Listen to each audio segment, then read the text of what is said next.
منزل تک جس کو قبر کہتے ہیں اپنے ہاتھوں سے سپرد خاک کیا تھا۔ ہم یہاں جمع ہوئے ہیں، بیٹھے ہیں اس امید کے ساتھ کہ پروردگار عالم کی ذات لا تقنطوا من رحمت اللہ، اللہ کی رحمت سے نا امیدیں مت رکھا کرو۔ اس امید کے ساتھ ہمیں اور آپ کو یہاں بیٹھنا بھی چاہیے اور بیٹھے بھی اسی امید کے ساتھ ہیں اللہ ہمارے سننے اور سنانے، ذکر و اذکار پڑھنے اور پڑھانے کی برکت سے مرحومہ کے تمام گناہوں کی بخشش اور مغفرت فرمائے، مرحومہ کے درجات کو بلند و بالا فرمائے، مرحومہ کو پروردگار عالم اپنے فضل سے حضور کے صدقے میں جنت الفردوس میں اعلیٰ سے اعلیٰ مقام نصیب فرمائے۔ ہمارے اور آپ کے بیٹھنے کا واحد مقصد صرف اور صرف یہی ہے، اور ہم اور آپ یہاں پر جو بیٹھے ہیں اس میں ایک چیز اور بھی ہے، جب ہم کسی کے حق میں مغفرت کی دعائیں کریں گے تب کوئی جا کے ہمارے لیے بھی مغفرت کی دعائیں کرے گا،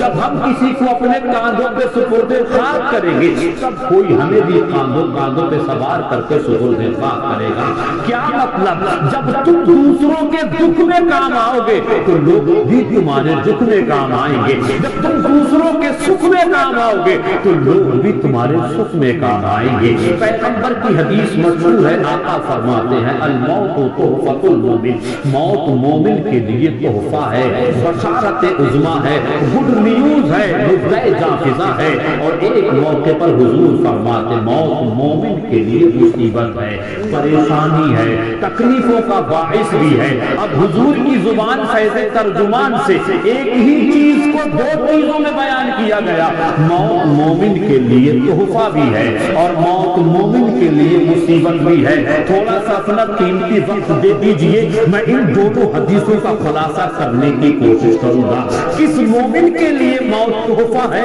اور کون سے مومن کے لیے موت پریشانی ہے، مصیبت ہے، تکلیف کی وجہ ہے؟ پیغمبر کی بارگاہ میں صحابہ کرام عرض کرتے ہیں فداک ابی و امی یا رسول اللہ، ہمارے ماں باپ آپ پہ قربان ہو جائے یا رسول اللہ۔ ابھی ابھی آپ نے اپنی زبان فیض ترجمان سے ارشاد فرمایا تھا کہ موت مومن کے لیے تحفہ ہے، موت مومن کے لیے مصیبت ہے۔ آخر وہ کون سا مومن ہے جس کے لیے موت گڈ نیوز ہے، بشارت عظما ہے، اور وہ کون سا مومن ہے جس کے لیے موت تکلیف ہے، تکلیف کا باعث ہے؟ پیغمبر اعظم سید عالم صلی اللہ علیہ وسلم کی اس مشہور حدیث کو ذہن میں رکھے، ایک موقع پر حضور فرماتے ہیں تمہارا گھر تمہارے لیے جنت بھی ہے اور تمہارا گھر تمہارے لیے جہنم کا گڈھا بھی ہے۔ حضور فرماتے ہیں جب میں نے یہ اپنی زبان فیض ترجمان سے فرمایا تھا، حضور کے صحابی عرض کرتے ہاں یا رسول اللہ، سوال تو آپ کا بہتر ہے، آپ نے صحیح فرمایا ہے، مگر یا رسول اللہ ہمارا گھر ہمارے لیے جنت بھی ہے اور جہنم بھی ہے، ایک ہی گھر ہے، وہ جنت بھی ہے اور جہنم بھی ہے، اس کی وجہ کیا ہے؟ پیغمبر اعظم سید عالم صلی اللہ علیہ وسلم ارشاد فرماتے ہیں جس گھر میں دونوں لوگ بڑھاپے میں پائے جائیں، یعنی ماں اور باپ دونوں کا بڑھاپا ملے یا دونوں میں سے ایک کا بڑھاپا ملے اور ان کی اولادیں ان کی خدمت کرتی رہیں، ان کی فرما برداری کرتی رہیں، ان کا ادب و احترام کرتے رہیں، ان کے کھانے پینے کا انتظام کرتے رہیں، یعنی حضور فرماتے ہیں جس مکان میں بوڑھے ماں باپ کی خدمت کی جاتی ہے وہ مکان دنیا کی نظروں میں بظاہر ٹوٹا پھوٹا ایک چھوٹا سا جھوپڑا ہی کیوں نہ ہو، حضور فرماتے ہیں وہ جنت کی کیاری بنا دی گھر تو ایک ہی ہے نا، لیکن وہ جنت کیوں بنا؟ میرے بوڑھے ماں باپ، آپ کے بوڑھے ماں باپ، آپ کو اپنے والدین کا بڑھاپا ملے اور آپ کی ان کی خوب خدمت کرے، خوب ان کا احترام کرے، خوب ان کی تعظیم و تکریم کرے، خوب ان کے کھانے پینے میں کشادگی اختیار کرے۔ آپ خدمت تو ماں باپ کی کر رہے ہیں مگر آپ کے گھر کو مصطفیٰ جنت بیان فرما رہے ہیں۔ گھر تو وہی ہے نا، مگر حضور فرماتے وہ گھر جنت بنا دیا جاتا ہے، وہ گھر جنتی محل بنا دیا جاتا ہے۔ اور جس گھر میں بوڑھے ماں باپ ہوں ان کی جوان اولادوں کو اپنے ماں باپ کا بڑھاپا ملے، دونوں ملے یا دونوں میں سے ایک ملے، اور وہ مردود ملاعون نالائق نوجوان بیٹے اپنے والدین کی خدمت نہ کر سکے، ان کا احترام نہ کر سکے، ان کی شان میں گستاخیاں کریں، ان کی بے ادبیاں کریں، ان کے کھانے پینے کا انتظام نہ کرے، ان کی دواؤں کا خیال نہ رکھے، ان کے چین اور سکون کا خیال نہ رکھے۔ فرماتے ہیں جس مکان میں بوڑھے ماں باپ کی دل آزاری کی جاتی ہو، جس مکان میں ماں باپ کا دل دکھایا جاتا ہو، وہ مکان دنیا کی نظروں میں چاہے کتنی عالیشان بلڈنگ کیوں نہ ہو، ایئر کنڈیشن سے کیوں سجا ہوا نہ ہو، حضور فرماتے وہ جہنم کا گڈھا ہے۔ نوجوانوں سینے پہ ہاتھ رکھ کے فیصلہ کرو، آج تم کون سی دھوس میں آ کر کے والدین کی دل آزاری کرتے ہو، ان کی خدمتوں سے منہ موڑتے ہو، ان کی بے ادبیاں کرتے ہو، ان کے کھانے پینے کا انتظام نہیں کرتے، ان کا احترام نہیں کرتے، ان کے سامنے تم بلند آواز سے بولتے ہو، ان کی شان میں گستاخیاں کرتے ہو، ان کو برا بھلا کہتے ہو۔ یہ ماں باپ کی تو مہربانی ہے جو تمہاری آنکھیں کھلی ہیں اور سانسیں لے رہے ہو۔ حضور فرماتے ہیں جس مکان میں والدین کی خدمت کی جاتی ہو وہ مکان جنتی محل بنا دیا جاتا ہے، اور جس مکان میں ماں باپ کی بے عزتی کی جا رہی ہو، بے ادبی کی جا رہی ہو، ان کی نافرمانی کی جا رہی ہو، حضور فرماتے وہ گھر جہنم کا گڈھا بنا دیا جاتا ہے۔ ایک صحابی رسول ہے، حضور کی بارگاہ میں آتے ہیں اور آنے کے بعد عرض کرتے یا رسول اللہ میں نے اپنی ماں کو کاندھے پہ بٹھا کر کے 70 مرتبہ پیدل حج کرایا ہے، یا رسول اللہ میرے اوپر سے ماں کا حق ادا ہو گیا؟ سوال کیا؟ میں نے اپنی ماں کو پیدل 70 مرتبہ حج کرایا ہے، یا رسول اللہ کیا میرے اوپر سے ماں کا حق ادا ہو گیا؟ سارے صحابی آنے والے صحابی کے سوال کو سنتے ہیں، صحابی حضور کو دیکھتے ہیں، حضور صحابہ کی طرف دیکھتے ہیں اور ارشاد فرماتے ہیں اے صحابی، اے میرے پیچھے نماز پڑھنے والے خوش نصیب مسلمان، تم نے اپنی ماں کو کاندھے پہ بٹھا کر 70 مرتبہ پیدل حج کرایا ہے، تمہارا یہ گمان ہے کہ تمہارے اوپر سے ماں کا حق ادا ہو گیا؟ تمہارا یہ گمان ہے، تمہیں یہ لگتا ہے کہ تمہارے اوپر سے ماں کا حق ادا ہو گیا؟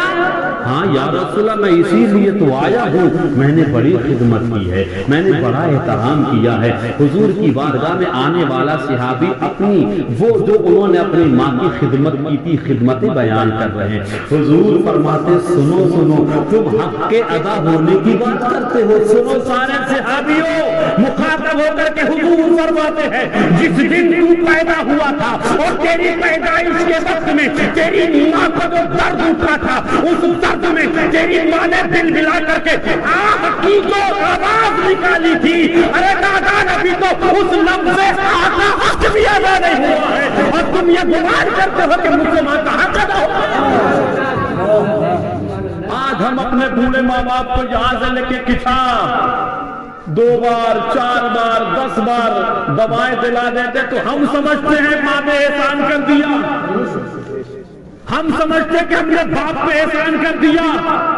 ارے ماں کے کلیجے سے ماں کے دل سے پوچھ کہ ماں پر زندگی کی کروٹیں لیتی ہے تب کہیں جا کر کے اولاد دنیا میں جنم لیتی ہے۔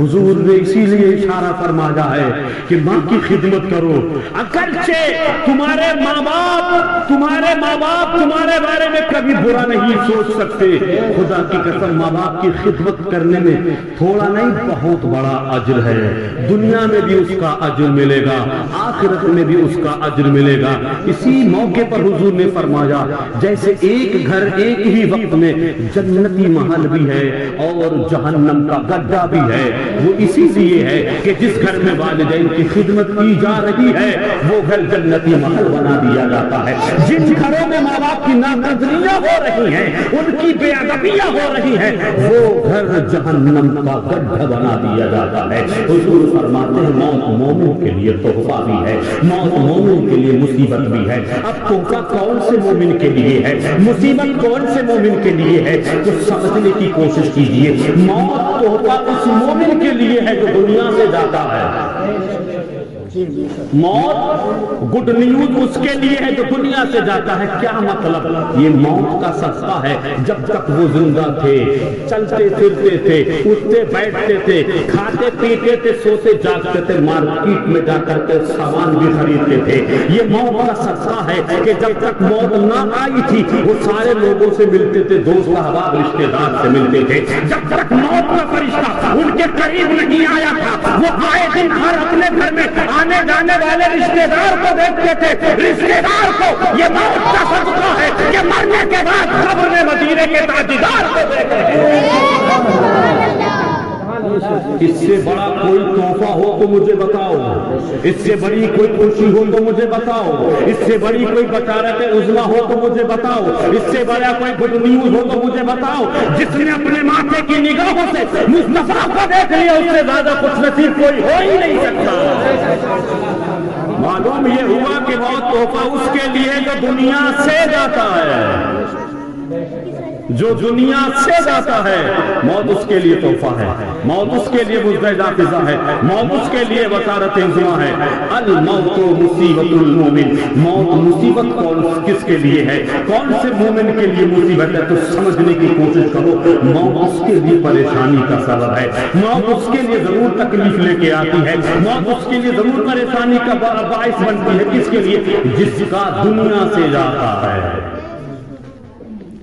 جس کا دنیا سے جاتا ہے, یعنی جو دنیا سے جا رہا ہے موت اس کے لیے تحفہ. لیکن جس کا رشتہ دار جاتا ہے, جس کی ماں کا سایہ اٹھ جائے, موت اس بیٹے سے پوچھو وہ بتائے گا کہ تکلیف کو کس کو کہتے ہیں. وہ کہے گا آج ماں مجھ سے ہمیشہ کبھی جدا ہو رہی ہے, مجھ سے پوچھو تو بتاؤں گا تکلیف کس کو کہتے ہیں. وہ بھائی بتائے گا جس کا بھائی ہمیشہ کے لیے جدا ہو رہا ہے, وہ بیٹا بتائے گا جس کا باپ ہمیشہ کے لیے جدا ہو رہا ہے. یعنی جس کا رشتہ دار دنیا سے جاتا ہے, اگر کسی کی ماں جا رہی ہے دنیا سے تو بیٹے کے لیے تکلیف ہے, کسی کا باپ جا رہا ہے تو اپنی اولادوں کے لیے تکلیف ہے, کسی کی بیوی جا رہی ہے تو وہ شوہر کے لیے وہ تکلیف کا باعث بن رہی ہے. یعنی جو جاتا ہے موت اس کے لیے تحفہ ہے, لیکن جس کا رشتہ دار جاتا ہے موت اس کے لیے پریشانی کا سبب بنتی. جن کی ماں دنیا سے جا رہی ہے آج ان بیٹوں سے پوچھو وہ بتائیں گے تکلیف کس کی ہے. وہ جس کی بہن دنیا سے گئی ہے نا وہ بتائے گی کہ تکلیف کس کو کہتے ہیں. جس کی بیوی دنیا سے گئی ہے نا وہ مرد بتائے گا کہ تکلیف کس کو کہتے ہیں.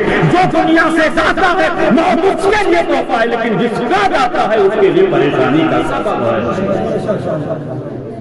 ایک مرتبہ پروردگار عالم نے موت کے فرشتے سے, جن کو ملک الموت کہتے ہیں,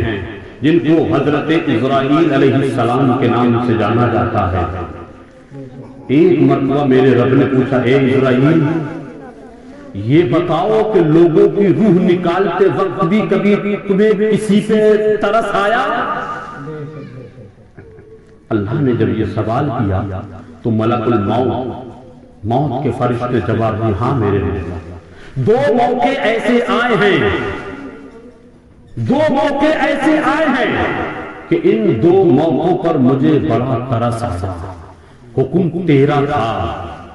تیرا حکم میں ٹال نہیں سکتا,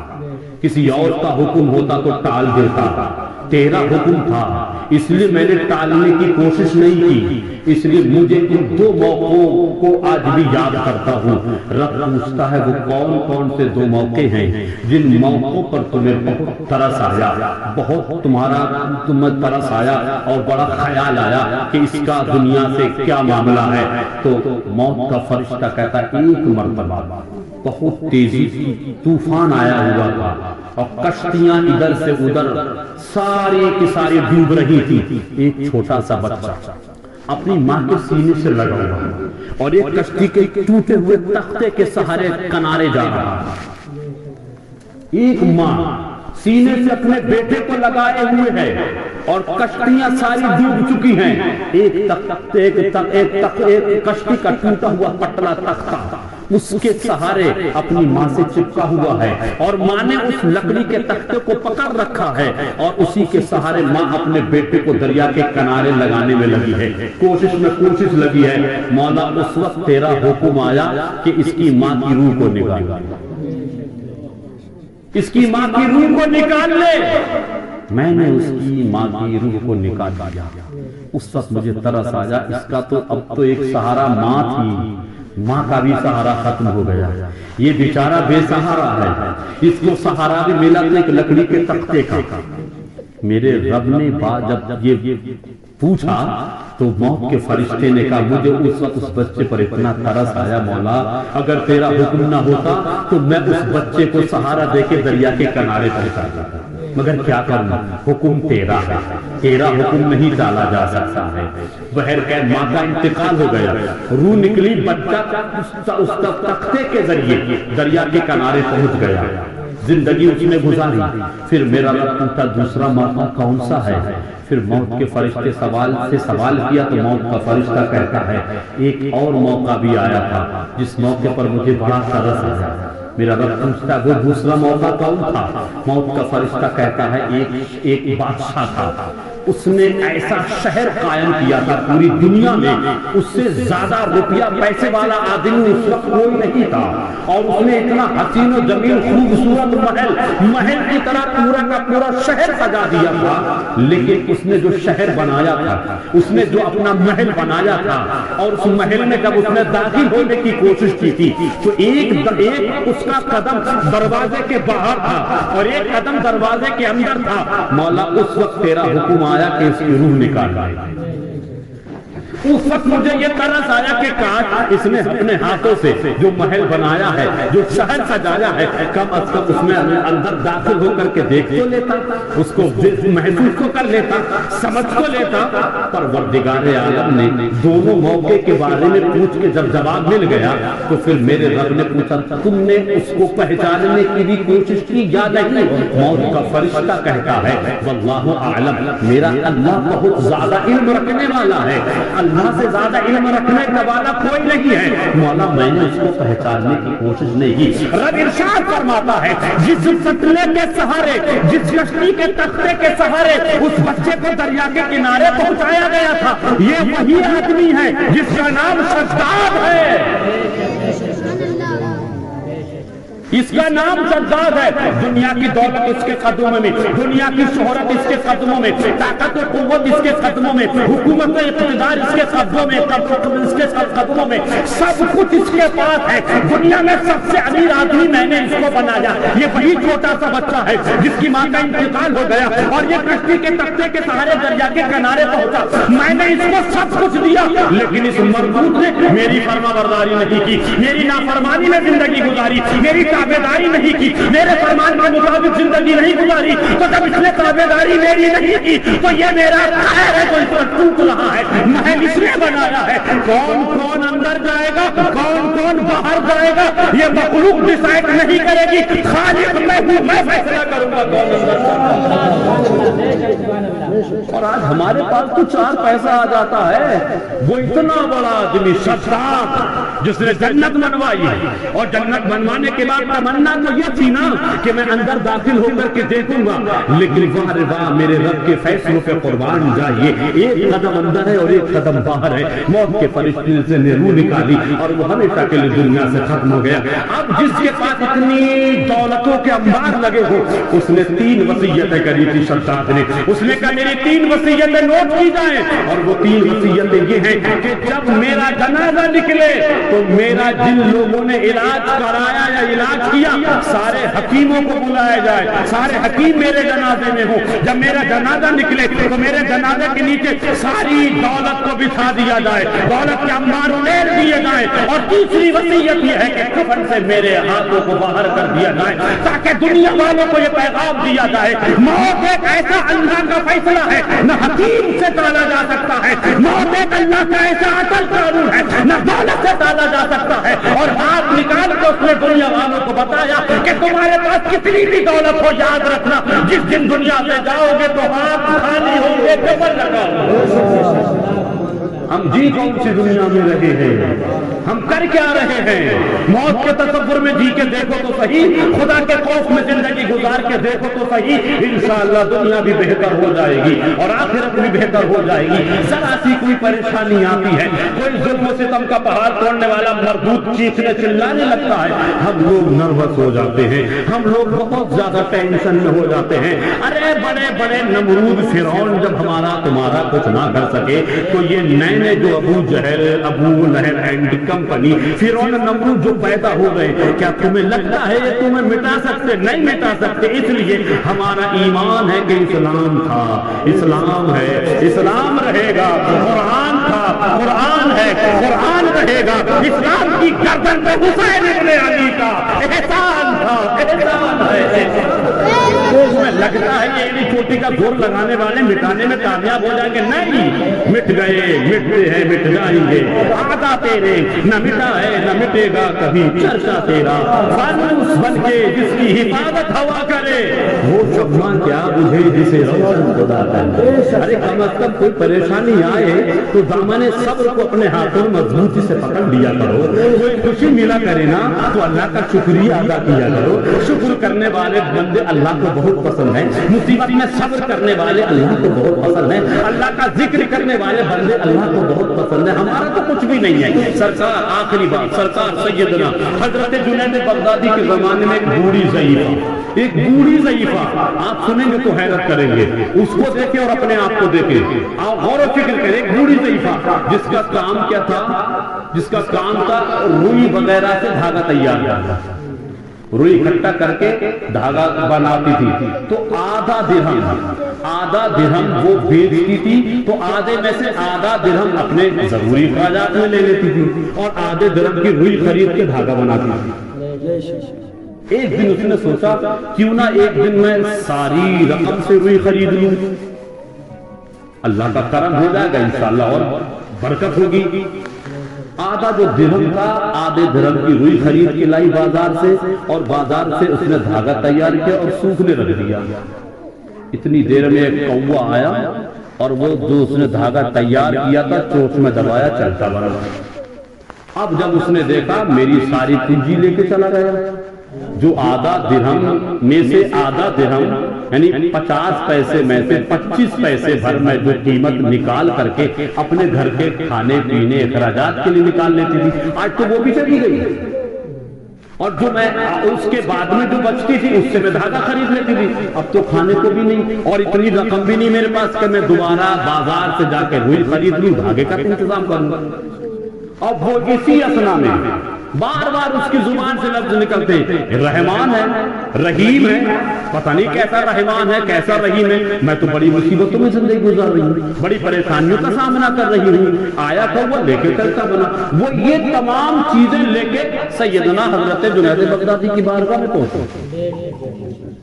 اور سیدنا جنید بغدادی رضی اللہ تعالی عنہ کی خانقاہ میں پہنچی تو وہاں اس کے وہاں پہنچنے پر آپ وہاں پر بیٹھی تھی، اور جو ایک قافلہ آیا تھا ادھر سے ایک قافلہ آیا تھا، اور قافلے والوں نے 10,000 اشرفیاں سرکار جنید بغدادی رضی اللہ تعالی عنہ کی بارگاہ میں پیش کر دی اور کہا حضور آپ اس کے مالک، آپ جس کو چاہے عطا کر دیں۔ یہ بات اللہ کی ذات پر بھروسہ کرنے کے تعلق سے ہے، ہمیں اور آپ کو اللہ کی ذات پر بھروسہ رکھنا چاہیے مکمل طریقے سے۔ ان اللہ یحب المتوکلین، بے شک اللہ تعالی ان لوگوں سے محبت فرماتا جو اللہ کی ذات سے بھروسہ کرتا ہے۔ اور وہ بیٹھی ہے خانقاہ میں، ادھر سے جو قافلہ آیا انہوں نے 10,000 اشرفیاں دی اور کہا حضور یہ 10,000 اشرفیاں یا 10,000 دینار ہیں، ان کو آپ قبول فرما لیجیے، ہم نے آپ کو اس کا مالک بنا دیا ہے، آپ کو اختیار ہے جس کو چاہیں دے دیں۔ وہ 10,000 دینار یا 10,000 درہم یا 10,000 اشرفیاں اٹھا کر کے حضرت جنید بغدادی، اللہ والے دلوں کے حالات بھی جانتے ہیں، دلوں سے باخبر بھی رہتے ہیں، کیونکہ حدیث پاک میں اللہ کے نبی فرماتے ہیں اتقوا بفراست المومن فإنه ينظر بنور اللہ، مومن کی فراست ایمانی سے ڈرنا چاہیے، اس لیے کہ مومن جب دیکھتا ہے نا اللہ کے نور سے دیکھتا ہے، مومن جب دیکھتا ہے نا اللہ کے نور سے دیکھتا ہے 10,000 درہم یا دینار اشرفیاں جو بھی تھی وہ 10,000 درہم اٹھا کر کے سرکار جنید بغدادی رضی اللہ تعالی عنہ خاتون کی بارگاہ میں پیش کر دی اور مسکرا کے فرماتے کہو خدا کی بارگاہ میں آدھے دینار کی قیمت دیکھ لو 10,000 درہم کی قیمت دیکھ لو خواہ کا تم ٹینشن لے رہی ہو کیسا رحمان ہے کیسا رحیم یہ کہا اس بوڑھی ضعیفہ نے اپنے گھر میں تھا لیکن سن رہے ہیں جنید بغدادی اپنی خانقاہ میں مسکرا کے فرماتے ہیں آدھا درہم تمہارا جو کوا لے گیا تھا نا وہ چھوڑو اللہ تعالیٰ نے تمہارے لیے 10,000 درہم کا انتظام کر دیا اب وہ حیرت میں پڑ گئی یار میں نے یہ ایسا بولا ان کو کیسے پتا چلا وہ پھر عرض کرتے حضور مجھ سے گستاخی ہوگی کوئی بات نہیں تم جانو تمہارا کام جانے اب وہ وہاں بیٹھی رہی بیٹھنے کے بعد جو قافلے کے چند لوگ بیٹھے ہوئے تھے ان سے پوچھنے لگی آخر یہ بتاؤ اتنی رقم تم جنید بغدادی کو کیوں دے رہے ہو کون سی تمہاری مراد پوری ہو گئی کون سی تمہاری منتیں پوری ہو گئی تب انہوں نے کہا قافلے والوں نے کہ ہم اپنی کشتی سے سفر کر رہے تھے اور ہماری کشتی میں سوراخ ہو گیا تھا یعنی تختے کی کشتی تھی کچھ چمڑے کا حصہ تھا تو اس میں جو سوراخ ہو گیا تھا اس سوراخ کی وجہ سے ہماری کشتی ڈوبنے والی تھی ہم کو یقین ہو چکا تھا کہ اب ہم سب لوگ ہلاک ہو جائیں گے ہم لوگ مر جائیں گے ہم لوگ تباہ اور برباد ہو جائیں گے اتنے میں ہم نے کیا دیکھا ایک کوا اوپر سے اڑتا ہوا دھاگا لے کر کے اس نے ہماری کشتی میں ڈال دیا ہم نے اس دھاگے سے چمڑے کی کشتی کو سل دیا اس سلنے کی وجہ سے ہماری جان بچ گئی اور ہم سب لوگوں نے یہ نیت کر لی اگر ہم بچ گئے تو 10,000 درہم جنید بغدادی کو پیش کریں گے آدھا درہم کی جو اس نے دھاگا تیار کیا تھا اس سے نہ جانے کتنوں کی جان بچی اور اللہ کا کرم دیکھے خاتون کو